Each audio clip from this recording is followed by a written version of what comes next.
Good morning, everyone. Welcome back to the Carter James Ranch. Out here at Redemption this morning, doing a morning move. Just moved the cattle into this area. It's probably about maybe an acre and a half, just going off of the visual.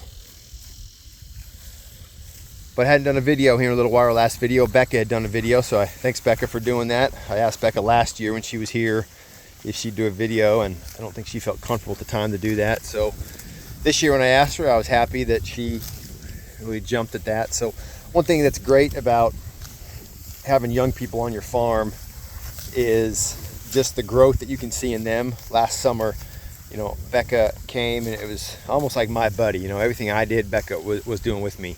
This year, her understanding and my comfort level with what she can do and what she's capable of doing has really grown. So there's days where we just give her a to-do list, and if we're running around, she's kind of doing her own thing. With the South Poles the other day, I actually had her set up a paddock, and when she got done, I said, Becca, last summer I wouldn't have trusted you to set up a paddock.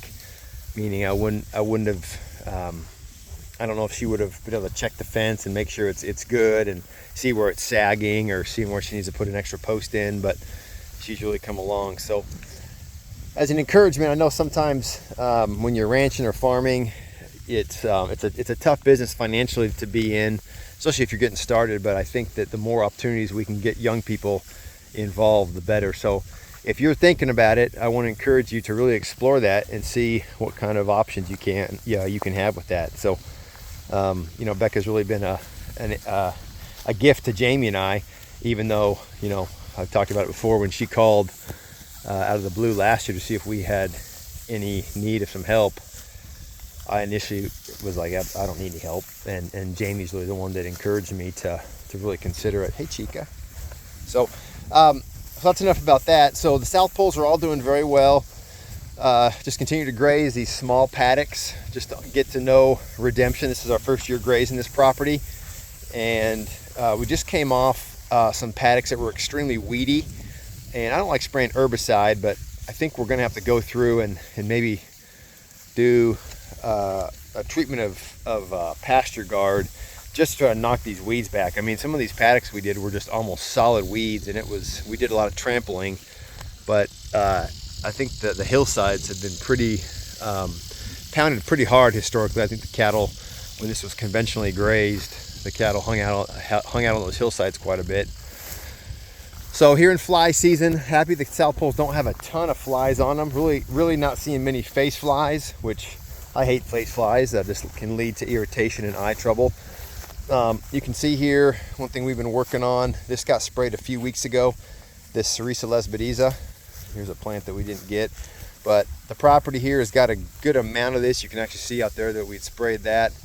We've just been going through and trying to spot spray. I don't want to massively spray, but we're just spot spraying so that maybe here in 2 or 3 years we can get the whole property under control. And yeah, happy that we're getting it sprayed before it all goes to seed. Grass is long. Really thankful we've not had any eye issues, pink eye, whether it's fly related or getting poked or whatnot. So really happy about that. We have been feeding our I think it's Sithers out of Frankfort, Kansas, our garlic mineral, and I'm hoping that garlic is helping out, and it also does help with the flies, that the cattle have some taller grass to walk through. Hey girl, or actually you're a boy. You're a little bull. I remember wishing you were a female with those pretty markings on you. But I've really been happy with the calf crop that's come out of Comanche. So these calves are really built thick and built well. So I'm also looking forward to seeing which calves come out of Jesse James next year. So he's our yearling bull. So overall, the cattle are doing really well. So one thing I want to comment on is that now that the ranch is basically built, it's been 2 years of trying to grow the herd and get established in this. Now we're going to be, yeah, Chica's got a fair amount of flies on her back. Don't love that. But now we're going to be focusing on the business of ranching. We are going to be having some heifers to sell in the near future. So looking forward to that. But also, if you haven't visited carterjamesranch.com, it's carterjamesranch.com. We've actually revamped the website to really focus more on buying directly from the farm with meat sales. Right now we've got pasture raised chicken available. We're going to be having 3 steers processed in the fall here in 2 months. So 2 South Poles and a Wagyu steer. So we're actually looking forward to that. A beef business takes a while to get a beef business going. You need to get your herd scaled up where you can consistently source meat, and then obviously marketing to folks who are looking for a product that's raised like this and not industrial raised. Not industrial meaning feedlot beef. You know, I've had a number of conversations with folks that live across the street from the Carter James, and they ask about pricing on stuff, and a few people have just wondered why meat's a little more expensive in the store. It's not a lot more expensive, it's a little more. And I explained to them, well, we like keeping the Carter James looking like a farm and not a feedlot.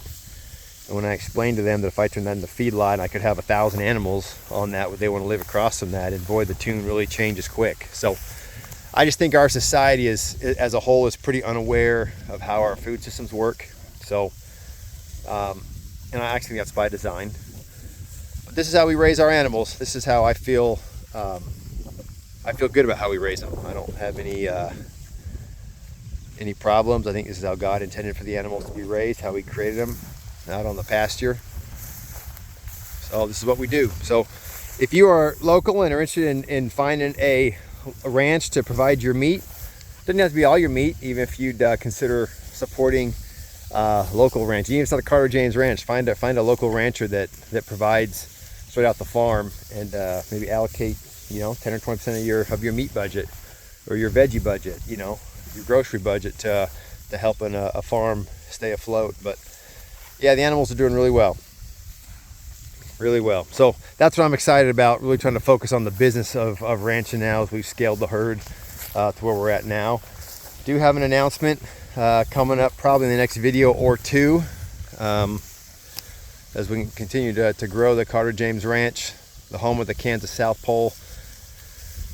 Yeah, I'm looking forward to the announcement with some additions to the South Pole herd coming up. So stay tuned for that. We've got Becca for about 2 more weeks and she's back off to college, so I'm sure we'll try to get her in another video before the end of summer, as it's coming quick. Can't believe it's already here. So well, with that, folks, I'm going to get on out of here. So thanks a lot for watching. Hope you're having a great day wherever you are, and we'll catch you on the next video.